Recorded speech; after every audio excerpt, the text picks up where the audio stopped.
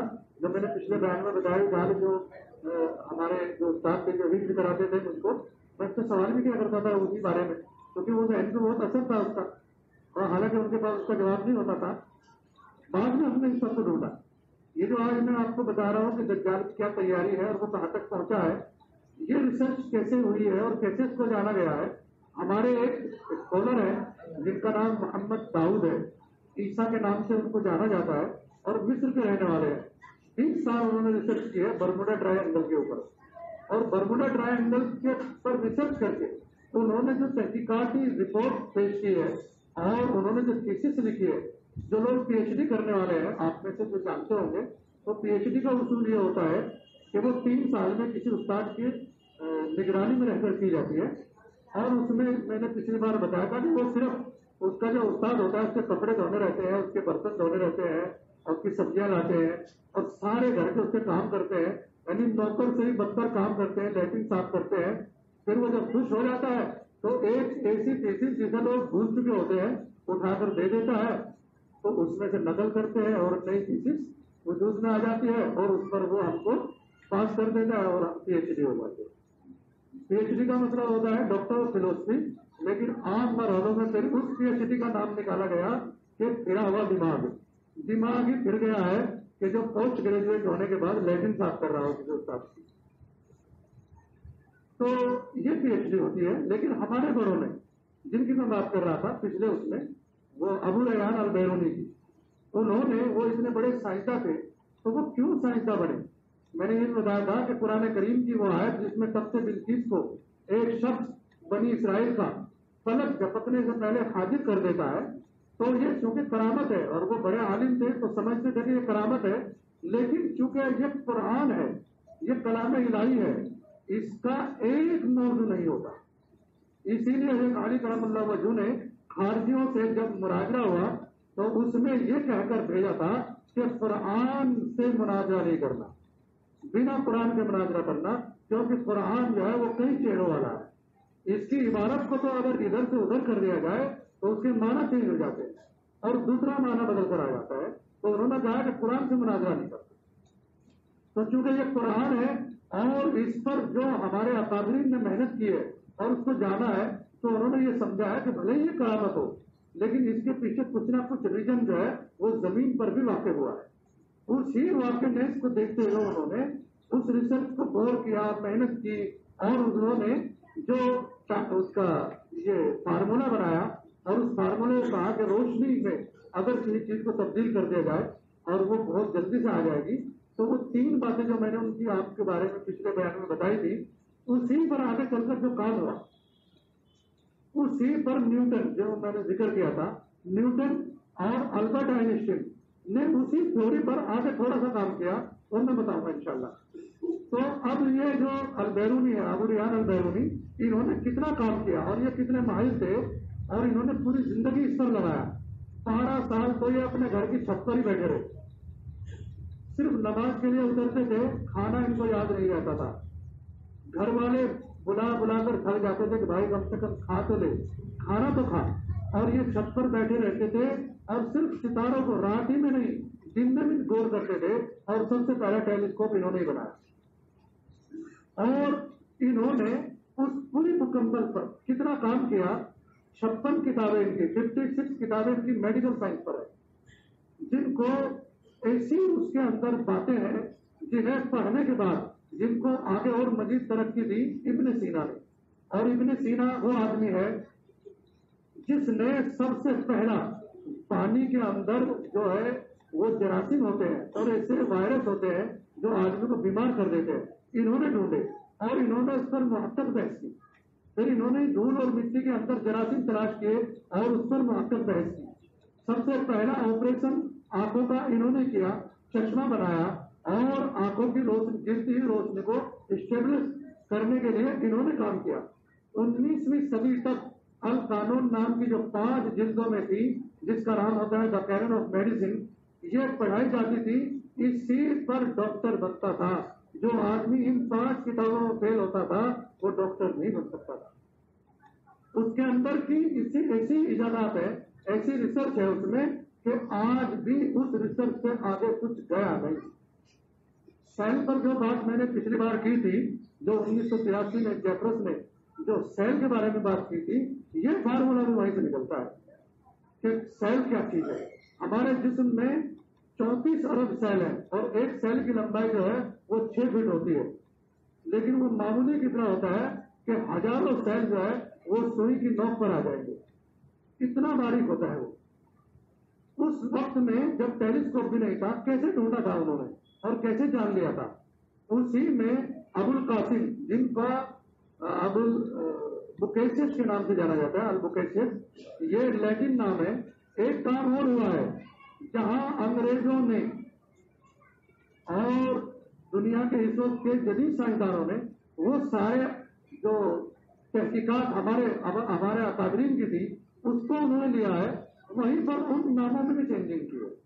جیسا امام غزالی کا نام جو ہے وہ الغزل کے نام سے ہے، اسی طرح ابو القاسم کو البوکیشس کہا جاتا ہے. یہ ابو القاسم کون ہے اسے مسلمان نہیں جانتے. یہ وہ سائنسداں ہے اور اتنے بڑے عالم ہیں، یہ قرآن کے بہت ماہرین میں سے تھے. اور انہوں نے کیا کیا ہے، انہوں نے بچہ پیٹ میں جب پھنس جاتا ہے تو اس پھنسے ہوئے بچے کو کیسے باہر نکالا جائے، انہوں نے اس پر آلات بنائے. اور ایسے انہوں نے آپریشن کے 100 آلات بنائے، 100 انسٹرومنٹ ہیں ان کے. اس میں سے 60 انسٹرومنٹ ایسے ہیں جو آج بھی اسی شکل میں ہے جیسا ابو القاسم نے بنائے تھے. اور اس کا تو آج تک کوئی بدل ہی نہیں ہے. جب بچہ اندر پھنس جائے اور اس کو نکالنے کا جو حالات ہے اس کا آج کی جدید ٹیکنالوجی بدل پیش نہیں کر پائی. 100 میں سے 40 کا بدل ہوا ہے، 60 ابھی ابو القاسم ہی کے موجود ہیں. جب آپریشن تھیٹر میں ڈاکٹر پہنچتا ہے تو ان 60 آلات کو استعمال کرتا ہے آپریشن تھیٹر میں.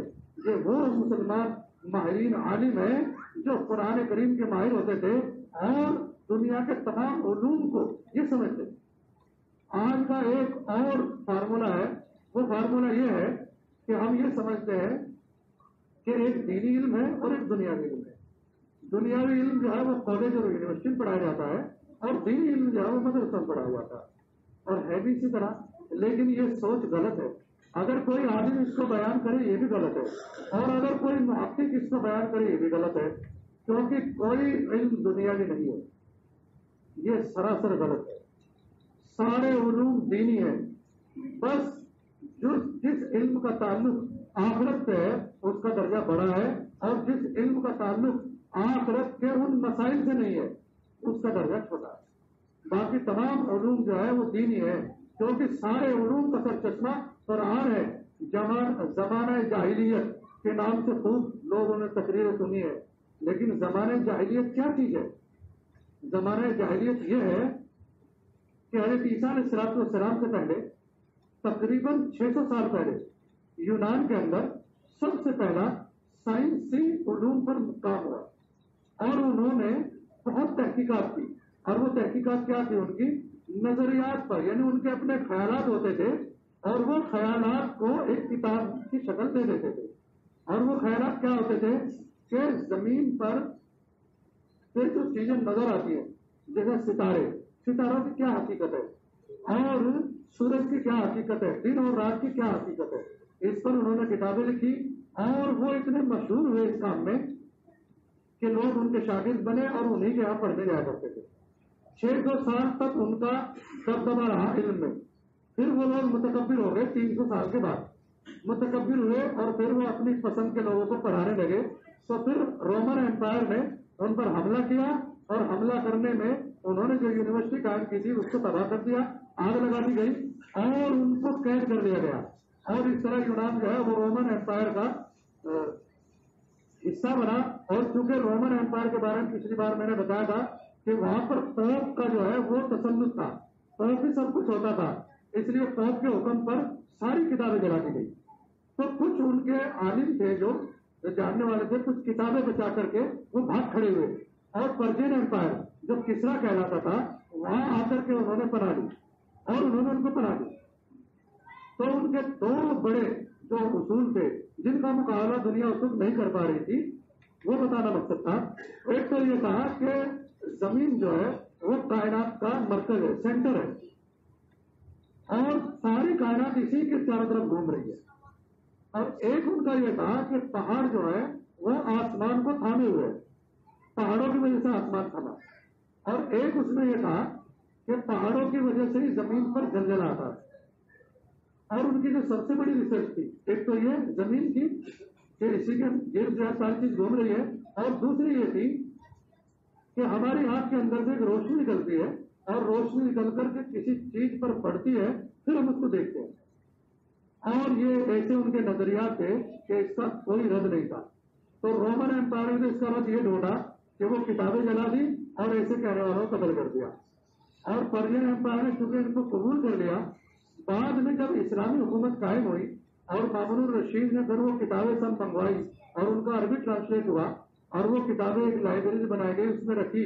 اور پھر مسلمانوں کے علماء نے جو بڑے ماہرین تھے اس وقت میں، انہوں نے ان کا مطالعہ کیا اور مطالعے میں وہ ساری غلط پائی گئی، کیونکہ قرآن نے اس کے برعکس کہا. اور اللہ پاک نے ارشاد فرمایا قرآن کریم کے اندر کہ وہ اللہ ہی ہے جس نے آسمان کو تھاما ہوا ہے اور بغیر ستون کے اس کو کھڑا کیا. یہ قرآن کہتا ہے. میں آپ کو سامنے وہ قرآن کی آیت بھی پڑھتا اور ترجمہ بھی کرتا، لیکن وہ گھڑی جو سامنے ہے نا وہ اس کی اجازت نہیں دے رہی ہے، تو میں صرف اس کے نام گنوا دیتا ہوں. قرآن میں کہا اللہ پاک نے سورہ انعام میں کہ اللہ پاک نے ہر چیز کو جوڑے میں پیدا کیا، یہاں تک کہ درخت بھی جوڑے میں بنائے، مرد اور عورت ہے، جوڑ کا لفظ ہے. اور یہاں تک کہ پھل بھی اللہ پاک نے جوڑے میں پیدا کیے، یعنی پھل بھی مرد اور عورت ہوتے ہیں، لیڈیز اور جینٹس ہوتے ہیں. اللہ پاک نے ایک جگہ قرآن کریم میں کہا کہ ہم نے ہر چیز کو پانی سے پیدا کیا. یہ کہا تھا عرب کے ڈیزرٹ میں جو صحرا ہے جہاں پانی ہوتا ہی نہیں، اللہ پاک نے اس کو کہا کہ ہر چیز کو ہم نے پانی سے پیدا کیا. ایک اللہ پاک نے ارشاد فرمایا کہ زمین اور آسمان سب سے پہلے ملے ہوئے تھے، ان کو ہم نے الگ کر دیا، جدا کیا ان کو، اور پھر ہم نے ان کو کہا کہ تم ہماری اطاعت کرو. یہ بھی میں پیچھے بتا چکا ہوں کہ موسیٰ علیہ السلام کے سوال کے جواب میں اللہ پاک نے بتایا تھا. اسی طرح جب میں کسی فرقے کے بارے میں بات کروں گا میں آپ کو اسی طرح نشاندہی کر دوں گا. آپ کو استحجار رہنا چاہیے کہ پھر آپ نے پیچھے کیا سنا. تو اللہ پاک نے اس کے بارے میں بتایا کہ زمین اور آسمان جو ہے وہ اکٹھے تھے، پھر ہم نے ان کو الگ کر دیا. علماء نے ان کی 3 تشریح کی ہے، 3 میں سے اس کی ایک تشریح یہ ہے کہ یہ سب چیز جڑی ہوئی تھی، اس کو الگ کیا گیا. یہ 1400 سال پہلے اس وقت بتایا گیا جب یا تو سائنس کا وہ علوم جو یونان کے پاس تھا، جو وہاں سے بھاگ کر کے پرشین امپائر اور کسرا کے پاس پہنچا، اور وہ پھر مسلمانوں نے اس کو دلیل سے غلط کیا. اس وقت میں قرآن نے کہا کہ ہم نے زمین اور آسمان کو جو بنایا یہ اکٹھے تھے، پھر ان کو الگ کیا. بگ بینگ جو تھیوری ہے اس نے یہی کہا کہ آج 1400 سال پہلے یعنی تقریباً 150 سال پہلے پتہ چلا کہ زمین اور آسمان اکٹھے تھے. ایک زبردست دھماکہ ہوا اور وہ الگ الگ ہو گئے. اور ایک بات اور سمجھو، بگ بینگ تھیوری کے دھماکے پر جس آدمی نے وہ تبصرہ لکھا ہے جس کو ریسرچ کالم کہتے ہیں، انہوں نے کہا ہے کہ اگر سیکنڈ کو 10 لاکھ سے ڈیوائڈ کیا جائے، 1 سیکنڈ کو، اور پھر اس میں سے ایک حصہ لے لیا جائے، پھر اس کو بھی 10 لاکھ سے ڈیوائڈ کیا جائے اور پھر اس کا ایک حصہ اٹھایا جائے، اگر اتنے حصے زیادہ وہ دھماکہ رہتا یا اتنا حصہ کم وہ دھماکہ رہتا تو یہ زمین کبھی وجود میں نہ. آپ غور کیجئے کتنا سائنٹیفک وہ دھماکہ ہوا ہوگا جس دھماکے سے یہ ساری چیز بن گئی. اور اتنا وہ سائنٹیفک تھا کہ اس کو بڑھنے سے روک لیا گیا. اسی نے یہ بات کہی ہے کہ یہ زمین اور آسمان خود بخود نہیں بنے ہیں، لہذا جو کمیونسٹ یہ کہتے ہیں کہ یہ سارا خود بخود ہے، جھوٹ ہے. کیونکہ اگر وہ دھماکہ تھوڑا سا بڑھ گیا ہوتا اور خود سے ہوتا تو ظاہر ہے بڑھ ہی گیا ہوتا، اس کو کسی طاقت نے روکا نہ ہوتا تو یہ زمین اور آسمان وجود میں نہ آتا. یہ تقریباً 150 سال پہلی بات. قرآن نے اس کو 1400 سال پہلے قرآن نازل ہوا، آج سے تقریباً 1450 سال پہلے تب بتایا کہ زمین اور آسمان ملے ہوئے تھے، الگ ہوئے. اسی وقت بتایا کہ زمین پر جتنی چیزیں جوڑوں میں ہیں، یہ تقریباً آج سے 70 سال پہلے پتا چلا کہ جوڑے میں ہے یہ وہ درخت اور مرد اور عورت ہوتے ہیں اور بغیر مرد کے پھل پیدا نہیں ہو سکتا. ہمارے ملک میں جگدیش چندر بوس نے اس کا خلاصہ کیا ہے کہ جو ہے پلانٹ جو ہے وہ آپس میں میل اور فیمیل ہوتے ہیں، میل اور فیمیل کے بغیر جو ہے وہ پیدا ہی نہیں ہو سکتا. اور جو پھل ہے اس پر ابھی تک ریسرچ باقی ہے، یہ بھی آپ غور کرو. قرآن نے کہا کہ پھل بھی جوڑوں میں ہے، اس کو ابھی تک سائنٹیفک ثابت نہیں کیا جا سکا کہ پھل میں کوئی مرد اور عورت بھی ہوتا ہے. اور ہم آپ کو سائنٹیفک سسٹم بتائیں گے، لیکن اپنی عقل سے نہیں. وہ ہمارے وہی اکابر جنہوں نے قرآن پر غور کیا، پھر اس کو عقل کے دائرے میں پیش کیا. قرآن ہی سے اگر پیش کر دیتے تو یہ کہا جا سکتا تھا کہ قرآن کی ایک آیت نقل کر دی، ایک آیت مولوی نے پڑھا، ترجمہ کیا، تشریح کر دی. نہیں، تو اسی طرح انہوں نے جیسے سائنٹیفک طریقے پر علامہ بیرونی نے اس قرآن کے اس کرامت کو جو اس پر جو نیا فارمولا انہوں نے بتایا ہے کہ سب سے تیز روشنی ہے، وہ روشنی کا فارمولا پھر کس قدر کنورٹ ہوا، اسی کے سلے میں ہم آج موبائل پر بات کر پاتے ہیں، اسی کے سلے میں ریڈیو بنا، اسی کے سلے میں ٹیلی ویژن بنا، اسی بنیاد پر انٹرنیٹ کام کرتا ہے. آپ کو جب میں آپ کو یہ ترتیب سے بتاؤں گا اس وقت آپ سوچیں گے کہ انٹرنیٹ کا کیسے کنیکٹڈ ہے اس سے، روشنی سے، اور وہ کیسے کام کرتا ہے ہمارا، کیسے ہم جانتے ہیں. بہت سارے نیٹ کے اسکالر ہیں، کیونکہ ہماری انجینئرنگ اتنی تھرڈ کلاس ہے کہ ہم جو ہے وہ صرف پاس ہونے کو انجینئر کہہ دیتے ہیں. یہاں ایک مشہور کالج ہے، وہاں پہ بچوں نے آپس میں بنایا ہوا ہے کہ وہ انجینئر ہی نہیں جیسے کیٹی نہ لگی ہو، اور وہ بات کیا جس کی بیٹی نہ ہو بیٹی بیٹے ہو تو کیٹی لگنے والا ہی انجینئر مانا جاتا ہے. اسی طرح مدرسوں میں بھی ہے کہ جب 6 مہینے کے بعد 7واں امتحان ہوتا ہے تو خوب محنت کر کے بچے پڑھتے ہیں. تو اس پر انہوں نے ایک مقالہ بنایا ہوا ہے کہ یہ تعاقد کلزن ہے، یعنی یہ جو مطالعہ اور محنت ہے یہ روٹی بچاؤ تحریک ہے. کیونکہ اگر فیل ہو گئے تو مدرسہ کا قانون یہ ہوتا ہے کہ روٹی بند کر دے گا اور روٹی اپنے پلے سے کھانی پڑے گی. لہٰذا 6 مہینے اور روٹی کھانا ہے مدرسے کی، تو اس کے لیے پاس ہونا کمپلسری ہے. تو اس طرح ٹائم ہو گیا ہے، انشاءاللہ اگلی بار بات کریں گے. لیکن آج جتنے بھی حالات ہیں وہ البیرونی کی ایجادات ہے، اور البیرونی کی میڈیکل میں 56 کتابیں لکھی انہوں نے، اور 10 کتابیں انہوں نے میتھ پہ لکھی. میتھ کے نام سے گھبرا جاتے ہیں بچے.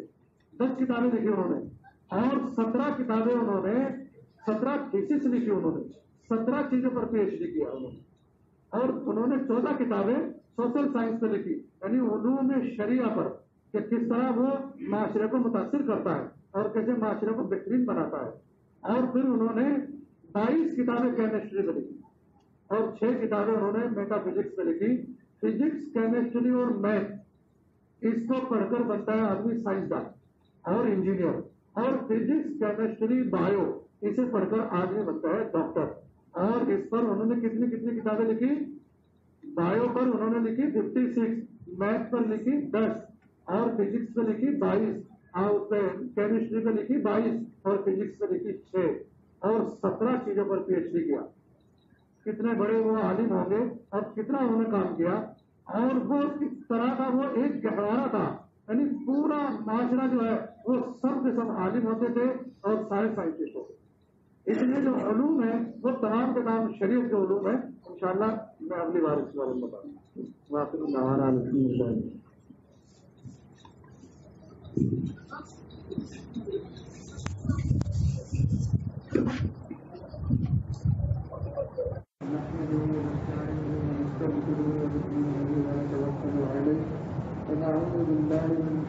اس ویڈیو کو دیکھنے کے لیے جزاک اللہ. دینی و دنیاوی اہم و ضروری معلومات حاصل کرنے کے لیے اس چینل جاء الحق کو ضرور سبسکرائب کریں.